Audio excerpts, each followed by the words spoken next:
নমস্কাৰ আজি আমাৰ স্পোকেন ইংলিছ থিওৰি ক্লাছৰ স্টেপ 9 স্টেপ 9ত আজি আমি শিকিম মডেল ভাৰ্ব মাষ্ট আমি কেনে ধৰণে বিভিন্ন বাক্যত ব্যৱহাৰ কৰিব পাৰো আমি বিভিন্ন বাক্যত মাষ্ট ইউজ কৰো বিভিন্ন বাক্যত মাষ্ট বি ইউজ কৰো বা কিছুমান বাক্যত আমি মাষ্ট হেভ ইউজ কৰিব লগা হয় আমি কি অৰ্থত কেনে ধৰণে ইউজ কৰিম সকলোখিনি জানিব পাৰিম আজিৰ এই ভিডিঅ'টোত গতিকে ভিডিঅ'টো স্কিপ নকৰাকৈ শেষলৈকে চাব শেষলৈকে চালে আপোনালোকে মাষ্টৰ প্ৰত্যেকটো ইউজৰ বিষয়ে জানিব পাৰিব আৰু এই ইউজবোৰ জানি আপোনালোকে এনে ধৰণৰ বিভিন্ন বাক্য ঘৰতে বনাবলৈ যত্ন কৰক আৰু সেই বাক্যবোৰ আপুনি কৈ কেনে ধৰণে প্ৰেক্টিস কৰিব তাকো আপুনি ঘৰতে অভ্যাস কৰক আৰু যদি ইয়াৰ আগৰ স্টেপ কেটা চোৱা নাই তেতিয়াহলে ওপৰৰ আই বুটামত সেই স্টেপ কেটাৰ লিংক পাব আপোনালোকে সেই ভিডিঅ' কেটাও চাই ল'ব পাৰিব আৰু যদি ভিডিঅ'টো চাই ভাল পায় লাইক আৰু শেয়াৰ কৰি যাবলৈ নাপাহৰিব আৰু এটা সুন্দৰ কমেন্ট কৰি যাবলৈ নাপাহৰিব সো আহক এতিয়া ভিডিঅ'টো আৰম্ভ কৰো প্ৰথমে আমি জানিব লাগিব মাষ্ট আমি কি অৰ্থত ব্যৱহাৰ কৰো মাষ্ট আমি কি অৰ্থত ব্যৱহাৰ কৰো যেতিয়া আমি বাক্যটোৰ দ্বাৰা কোনো কম্পালচনৰ কথা ক'বলৈ যাওঁ যেতিয়া আমি বাক্যটোৰ দ্বাৰা কম যে তুমি কৰিবই লাগিব তুমি পাক্কা এই কামটো কৰিব লাগিব তেনেকুৱা ক্ষেত্ৰত আমি মাষ্ট ব্যৱহাৰ কৰো যেতিয়া আমি বাক্যটো জোৰ দিম বা আমি জোৰ দি কম যে তুমি এটো কৰিবই লাগিব এনেকুৱা অৰ্থৰ বাবে আমি মাষ্ট ইউজ কৰো সো কেনে ধৰণে ইউজ কৰিম দুটা এক্সাম্পল আছে এক্সাম্পল দুটা চাওক সো ফাৰ্স্ট এক্সাম্পলটো চাওক কি কৈছে You must follow the traffic rules. You must follow the traffic rules. You must to be koriboi lagibo. To be compulsory koriboi lagibo. You must follow. To be follow koriboi lagibo. Ki follow koriboi lagibo? The traffic rules. Traffic niyom kanun khini to be follow koriboi lagibo. Tene khetrot ami baikyoto koise you must follow the traffic rules. To be traffic or niyom kanun khini মানি চলিবই লাগিব so এনে ধৰণৰ বাক্যত চাওক must master পিছত আমি ভাৰ্বৰ first form use কৰো এটা চাওক নেক্সট এক্সাম্পলটো কি কৈছে she mustn't argue with teachers she must not to আমি mustn't বুলিও ক'ব পাৰো so she mustn't argue with teachers means তাই শিক্ষকসকলৰ লগত তৰ্ক কৰিবই নালাগে এনেকুৱা অৰ্থৰ বাবে আমি বাক্যটো কলো she mustn't argue with teachers তাই শিক্ষকসকলৰ লগত তৰ্ক কৰিবই নালাগে সো এনেকুৱা ক্ষেত্ৰত যেতিয়া আমি কম্পালচনৰ কথা কওঁ যেতিয়া আমি কথাটো জোৰ দিও লাগিবই নালাগিছিল এনে ধৰণে জোৰ দিও তেনেকুৱা ক্ষেত্ৰত আমি মাষ্ট ইউজ কৰো ঠিক তেনে ধৰণে আমি বিভিন্ন বাক্য ক'ব পাৰো আমি ক'ব পাৰো যে তুমি অফিচলৈ সময়মতে পাবহিয়ে লাগিব এনে ধৰণে আমি যে বাক্য ক'ব পাৰো এনে ধৰণে ক'ব যাওঁতে আমি কেনে ধৰণে কম you must reach office on time you must reach office on time তুমি সময়মতে অফিচ আহি পাবই লাগিব নেক্সট আমি মাষ্ট ইউজ কৰো যেতিয়া আমি বাক্যটোৰ দ্বাৰা কাৰোবাক উপদেশ দিম কিন্তু উপদেশটোত আমি জোৰ দিম আমি কেনে ধৰণে কম তুমি সেই কিতাপখন পঢ়িবই লাগে এখন সুন্দৰ কিতাপ এখন সুন্দৰ উপন্যাস এনে ধৰণৰ কথা ক'বলৈ যাওঁতে আমি মাষ্ট ইউজ কৰো ঠিক তেনে ধৰণে আপুনি ধৰক কোনোবা এখন মুভি চাই আহিলে আপোনাৰ বন্ধুজনক কৈছে যে তুমি সেই মুভিখন চাবই লাগে আপুনি উপদেশ দিছে যে তুমি মুভিখন চাবই লাগে কিন্তু আপুনি মুভিখন চাবই লাগে বুলি কোনটো কেনে ধৰণে ক'লে আপুনি তেখেতক জোৰ দিলে এনে ধৰণৰ যেতিয়া উপদেশ দিবলৈ যায় তেনেকুৱা ক্ষেত্ৰত আমি মাষ্ট ইউজ কৰিব লগা হয় সো কেনে ধৰণে ইউজ কৰিম দুটা এক্সাম্পল চাওক সো ফাৰ্স্ট এক্সাম্পল কি কৈছে you must first 3 number example to you must watch that movie তুমি সেই মুভিখন চাবই লাগে তেনেকুৱা ক্ষেত্ৰত আমি বাক্যটো কলো you must watch that movie তুমি সেই মুভিখন চাবই লাগে আমি বাক্যটোৰ দ্বাৰা উপদেশ দিলো কিন্তু উপদেশটো আমি জোৰ দি উপদেশ দিলো সো ৰিকমেন্ডেশন কৰিলো এনে ধৰণে যেতিয়া ৰিকমেন্ডেশন কৰো জোৰ দি যেতিয়া কাৰোবাক ৰিকমেন্ডেশন কৰো তেনেকুৱা ক্ষেত্ৰত আমি মাষ্ট ইউজ কৰো বা আমি এনেকুৱা ক্ষেত্ৰত কিছুমান ক্ষেত্ৰত আমি ক'ব পাৰো যে you should watch that movie তুমি মুভিখন চাব লাগে এনে ধৰণৰ ক'ব পাৰো কিন্তু আমি মাষ্ট ইউজ কৰিলে আমি ফোৰ্সফুলি কাৰোবাক ৰিকমেন্ডেশন কৰিছো তুমি চাবই লাগে এনে ধৰণে ক'বলৈ যাওঁতে আমি মাষ্ট ইউজ কৰিলো এটা চাওক নেক্সট এক্সাম্পলটো কি কৈছে you must go তুমি যাবই লাগে ক'লে you must go to that restaurant তুমি সেই ৰেষ্টুৰেণ্টখনলৈ যাবই লাগে মানে সেই ৰেষ্টুৰেণ্টখনত আপুনি গৈ খুব ধুনীয়া সাৰ্ভিস পালে আপুনি খুব সুন্দৰ খাদ্য পালে সো আপুনি আপোনাৰ বন্ধুজনক উপদেশ দিছে যে বা ৰিকমেন্ডেশন কৰিছে কেনে ধৰণে ৰিকমেন্ড কৰিছে you must go that restaurant তুমি সেই ৰেষ্টুৰেণ্টখনলৈ যাবই লাগে তেনেকুৱা ক্ষেত্ৰত আমি মাষ্ট ইউজ কৰিলো সো এটা সক নেক্সট আমি কি কাৰণে মাষ্ট ইউজ কৰো যেতিয়া আমি বাক্যটোৰ দ্বাৰা কওঁ যে আমুক বস্তুটো এই কামটোৰ বাবে খুব উপযোগী অতি দৰকাৰী বা লাগিবই তেনে ধৰণে বাক্যটো ক'বলৈ যাওঁ তেনেকুৱা ক্ষেত্ৰত আমি মাষ্ট ইউজ কৰো সো কেনে ধৰণে ইউজ কৰিম মই ক'ব বিচাৰিছো যে ইংলিশ মুভি চোৱাটো ইংৰাজী ক'বৰ বাবে এটা খুব উপযোগী বা খুব দৰকাৰী বস্তু এনে ধৰণে আমি ক'ব বিচাৰিছো সো খুব এসেনশিয়াল বস্তু এনেকুৱা ক্ষেত্ৰত আমি এ মাষ্ট ইউজ কৰিব পাৰোঁ আমি কেনে ধৰণে ইউজ কৰিম সো ফাৰ্স্ট এক্সাম্পলটো চাওক ফাৰ্স্ট এক্সাম্পলটো কি কৈছে computer certificate is a must for the job computer certificate is a must computer certificate is a must for the job মানে computer certificate খন is a must এটা খুব দৰকাৰী is a must for the job চাকৰিটোৰ বাবে computer certificate খন অত্যন্ত দৰকাৰী অত্যন্ত জৰুৰী এনেকুৱা অৰ্থত আমি is a must ইউজ কৰিলো নেক্সট এক্সাম্পল চাওক নেক্সট এক্সাম্পল কি কৈছে watching english movie is a must for being fluent in english watching english movie ইংৰাজী মুভি চোৱাটো is a must আমি ইউজ কৰিলো watching english movie is a must ইংৰাজী movie চোৱাটো অত্যন্ত দৰকাৰী অতি জৰুৰী কি কাৰণে for being fluent in english ইংৰাজীত ফ্লুয়েন্ট হ'বৰ বাবে আমি ইংলিশ মুভি চোৱাটো অত্যন্ত দৰকাৰী অত্যন্ত জৰুৰী এনেকুৱা ক্ষেত্ৰত আমি is a must ইউজ কৰিলো সো যেনে ধৰণে আপোনালোকে যদি প্লুৰেল ফৰ্ম ইউজ কৰে are ইউজ কৰিব পাৰে সো আপোনালোকৰ ওপৰত হেখিনি ডিপেন্ড কৰিব আপোনালোকে যেনে ধৰণে প্লুৰেল ফৰ্মত কলে আপোনালোকে are ইউজ কৰিব আৰু সিঙ্গুলাৰ ফৰ্মত কলে আপোনালোকে is ইউজ কৰিব এতিয়া চাও আমি must be কেনে ধৰণে ব্যৱহাৰ কৰো must be আমি বিভিন্ন কাৰণে ব্যৱহাৰ কৰো আমি কিছুমান কাৰণত must be ব্যৱহাৰ কৰো যেতিয়া আমি বাক্যটোৰ দ্বাৰা কওঁ যে তাই বৰ্তমান ঘৰতে থাকিব লাগিব তাই বৰ্তমান ঘৰতেই থাকিব লাগিব বা তাই বৰ্তমান ঘৰতেই আছে আপুনি কথাটো জোৰ দি কৈছে আপুনি নিশ্চিত নিচিনাকৈ কৈছে যে তাই বৰ্তমান ঘৰতেই আছে এনেকুৱা ক্ষেত্ৰত আমি must be ইউজ কৰো ধৰক আপোনাৰ কোনোবা বান্ধৱী এগৰাকীৰ কথা আপোনাৰ কোনোবা এজন ফ্ৰেণ্ডে হুদিলে যে তাই বৰ্তমান ক'ত আছে আপুনি কৈছে যে তাই বৰ্তমান নিজৰ বান্ধৱীৰ লগতে আছে আপুনি জানে আপুনি গম পাইছে যে তাই বৰ্তমান বান্ধৱীৰ লগতেই আছে তেনেকুৱা ক্ষেত্ৰত আপুনি বাক্যটোত জোৰ দি কৈছে যে তাই বৰ্তমান বান্ধৱীৰ লগতেই আছে সো তেনেকুৱা ক্ষেত্ৰত আমি must be ইউজ কৰো আমি কেনে ধৰণে ইউজ কৰিম তাৰ দুটা এক্সাম্পল আছে এক্সাম্পল দুটা চাওক সো ফাৰ্স্ট এক্সাম্পলটো কি কৈছে she must be with her friends she must be আমি এই বাক্যটো চাওক she must be with her friends তাই নিজৰ বন্ধু বান্ধৱীৰ লগতেই আছে সো আমি বাক্যটো জোৰ দি কৈছো তাই বৰ্তমান ক'ত আছে বুলি উঠিছে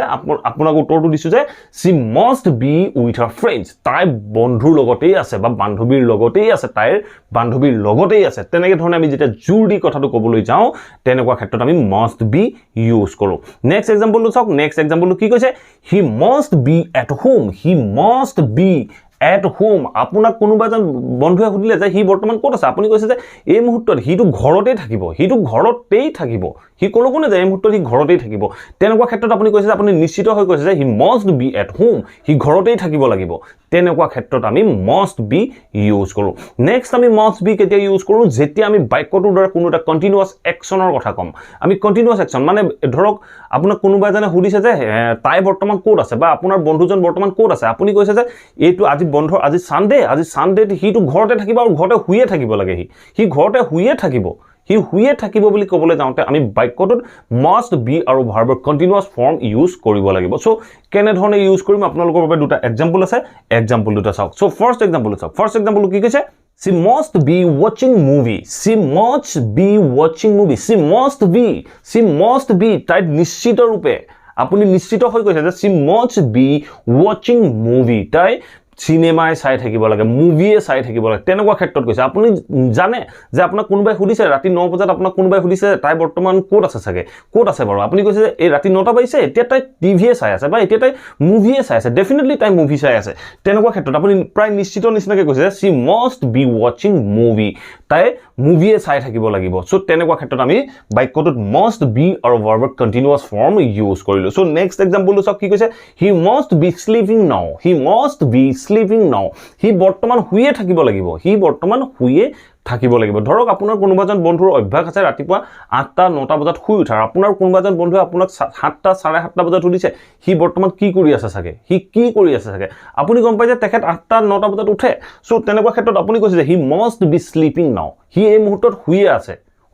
সো তেনেকুৱা ক্ষেত্ৰত আমি হি must be sleeping now শুয়ে থাকিব লাগিব এনে ধৰণে আমি must be ব্যৱহাৰ কৰো নেক্সট আমি must be ইউজ কৰো যেতিয়া আমি বাক্যটোৰ দ্বাৰা ক'ব বিচাৰো যে তেওঁ এজন পাক্কা ধনী মানুহ হ'ব বা তেওঁ এজন ধনী মানুহ হ'বই লাগিব বা আপুনি এজন কোনোবা বুঢ়া মানুহক দেখিলে কাপোৰ নাই খোৱা বোৱা নাই ৰাস্তাৰ কাষত বহি আছে তেতিয়া আপুনি কৈছে যে পাক্কা এই বুঢ়া মানুহজন গৰীব মানুহ হ'ব সো তেনেকুৱা ক্ষেত্ৰত আমি must be ব্যৱহাৰ কৰিব পাৰো সেই বাক্যবোৰ ক'বলৈ যাওঁতে আমি must be ব্যৱহাৰ কৰি কম আমি কেনে ধৰণে কম ফাৰ্স্ট এক্সাম্পলটো চাওক কি কৈছে he must be a rich person he must be a rich person he must be he পাক্কা হ'বই লাগিব কি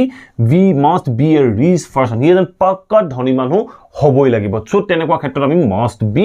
ইউজ কৰিলো সো নেক্সট এক্সাম্পল চাওক নেক্সট এক্সাম্পল 12 নম্বৰ এক্সাম্পলটো চাওক 12 নম্বৰ এক্সাম্পলটো কি কৈছে the old man must be very poor the old man must be very poor the old man must be আমি must be ইউজ কৰিলো কি কাৰণে must be ইউজ কৰিলো পাক্কা কৈছো পাক্কা the old man must be very poor এই বুঢ়া মানুহজন পাক্কা বহুত দুখিয়া হ'ব ধৰক আপুনি ৰাস্তাৰ কাষত এজন বুঢ়া মানুহ দেখিলে বুঢ়া মানুহজনৰ গাত কাপোৰ কানি নাই এতিয়া ঠাণ্ডাৰ সময় কপি আছে তেখেতক খাবলৈও পোৱা নাই তেনেকুৱা ক্ষেত্ৰত আপুনি অনুমান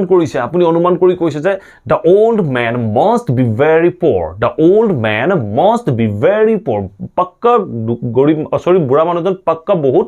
গৰীব হ'ব সো তেনেকুৱা ক্ষেত্ৰত আমি must be ইউজ কৰো এতিয়া চাও আমি must have কেনেকুৱা কাৰণত ব্যৱহাৰ কৰো must have আমি বেলেগ কাৰণত ব্যৱহাৰ কৰি থাকো সো কেনে ধৰণে কৰিম যেতিয়া আমি mustৰ কোনো এটা অ্যাকশন আমি পাষ্টত ক'বলৈ যাওঁ যেতিয়া আমি পাষ্টত কম ধৰক মই কৈছো you must go to hospital you must go to your office এই বাক্যবোৰ you must go সো এই বাক্যটো আমি যেতিয়া past tenseত ক'বলৈ যাওঁ তুমি যাবই লাগিব বুলি নকৈ আমি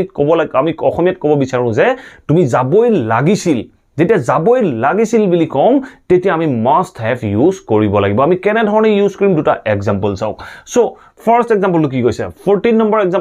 নম্বৰ এক্সাম্পলটো কি কৈছে it must have rained last night it must have rained এই বাক্যটো চাওক it must have rained আমি ভাৰ্বৰ থাৰ্ড ফৰ্ম ইউজ কৰিছো must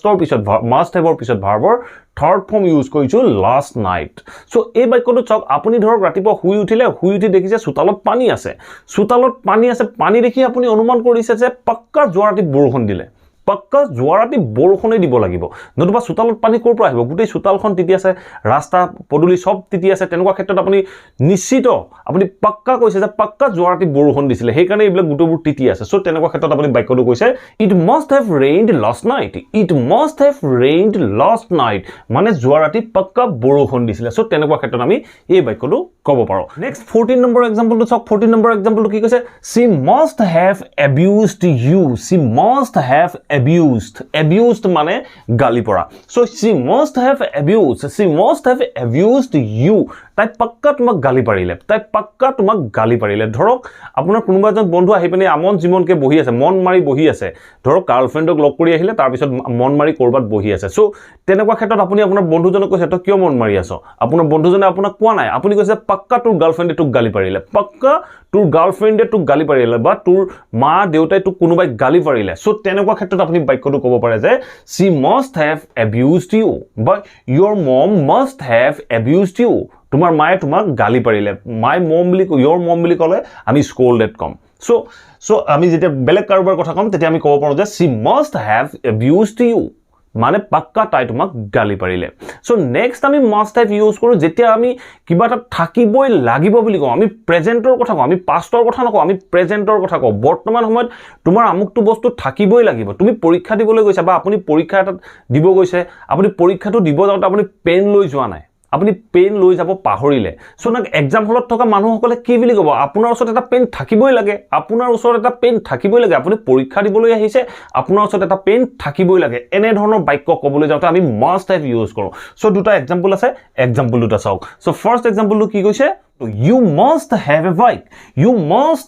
bike তোমাৰ এখন বাইক থাকিবই you must have ৰ পিছত আমি এটা অবজেক্ট ইউজ কৰিলো a bike you must have a bike to get the job কামটো পাবৰ বাবে বা চাকৰিটো পাবৰ বাবে তোমাৰ ওচৰত এখন বাইক থাকিবই লাগিব তেনেকুৱা অৰ্থত আমি বাক্যটো কৈছো you must have a bike to get the job next example চাওক next example কি কৈছে she must have good command in English to work there she must have good command তাই থাকিবই লাগিব কি থাকিব লাগিব good command in English to work there she must have good command in English to work there তাই তাত কাম কৰিবৰ বাবে ইংৰাজীৰ ওপৰত ভাল জ্ঞান থাকিবই লাগিব তেনেকুৱা ক্ষেত্ৰত আমি বাক্যটো কৈছো she must have good command in English to work there এনে ধৰণে আমি